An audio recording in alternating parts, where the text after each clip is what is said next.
This is a very, very interesting article to read. This article analyzes completely in depth. I'll just show you so that you can have a look at it without it. It completely analyzes the infrastructure construction on the Sino-Indian border during our PM's tenure. And this analysis is a very deep analysis. If you want to know what's happening here, read this. He'll tell you exactly what's happening on border infrastructure. And it is so much in detail. It tells you when Sinchulla will open, what will be the effect of this Padam Darcha road, what will be the effect of Zojila opening, how things have changed by Tawang and Sela tunnel being all weather now, and Tawang getting better connectivity.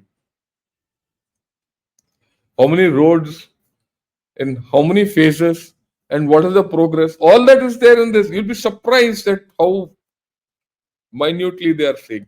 And what is it that they are acknowledging is that look, there is a change happening, and that change worries them. So when we say our border infrastructure is slow, yes, definitely it might be slow. There might be slippages and all that,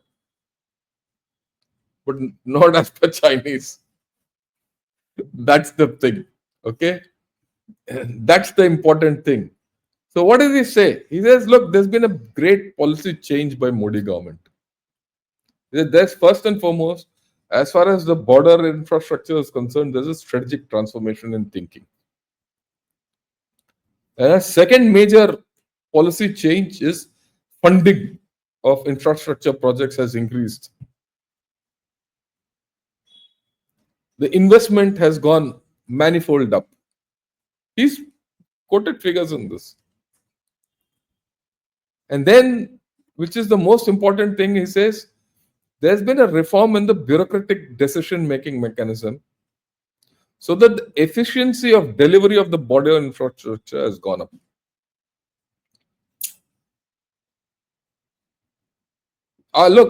Let me put it this way. I found this analysis almost absolutely to the core, to the point about and militarily correct. I think this chap is a military guy who knows his beans. There's nothing political in this article. It's a statement of fact. And it's a statement of worry. So you connect this up with that previous Maukeji's thing.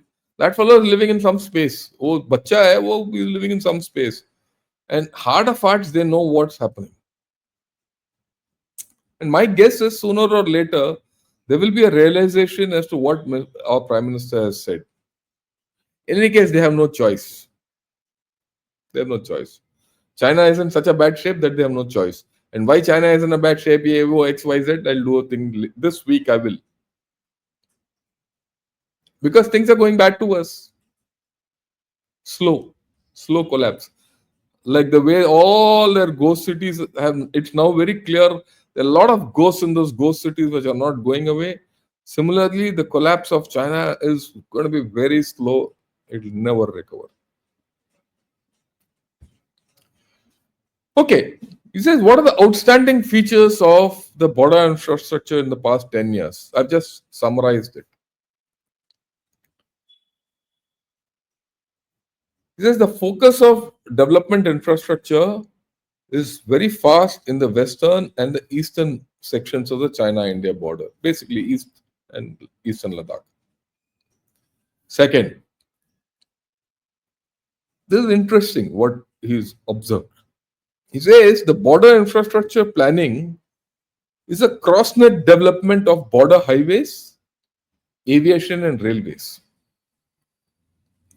And it forms a land, air, three-dimensional transportation security system. Have you thought of it? He is thinking of it. He sees it happening because there are a lot of helipads coming up, railway tracks going up, roads coming. So it's a dimensional issue. And he says earlier it was a single mode transportation. Now that has been completely overcome.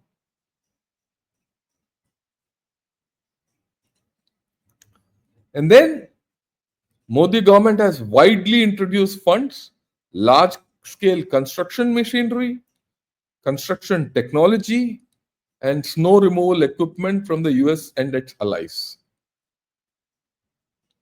So the wherewithal has been put in place, funding and equipment. Bureaucracy is out and things are going fast. Yet there will be delays. I mean, let's be very clear, there will be delays. But even a bit of progress upsets the Chinese calculations. Lastly, he acknowledges at present, with the strong promotion of the Modi government, the level of Indian border infrastructure has been greatly improved. This is as much as an admission you will see from China. And this has got great repercussion. What happens? The offensive capability of China goes down. Your offensive capability goes up, which means relatively you are coming to parity. In a few years, maybe 4 or 5 years, you'll be at parity. Beyond that, like I said somewhere around 2030, you'll see this shift happening. You'll start seeing China defending against the likely Indian offensive. I'm making this. I'm making this statement today. This shift was 3 years back, 4 years back. We didn't think of this shift. Today it's happening. And that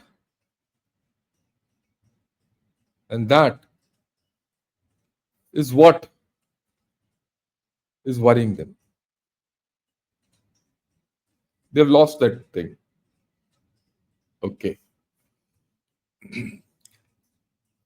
Now, mind you, this is a comment by Aam Aadmi in China. And this comment had a lot of resonance in Guancha. He says, for the sake of the future of China and future generations, we must adhere to a long-term, continuous and unwavering policy to dismember India. This is a long-term and arduous task, but we must stick to it and never give up halfway. This is what the Chinese feel about us, the Aam Aadmi in China. They want to dismember us. So is it fear? Is it hate? Is it Chinese hegemonism? What is it?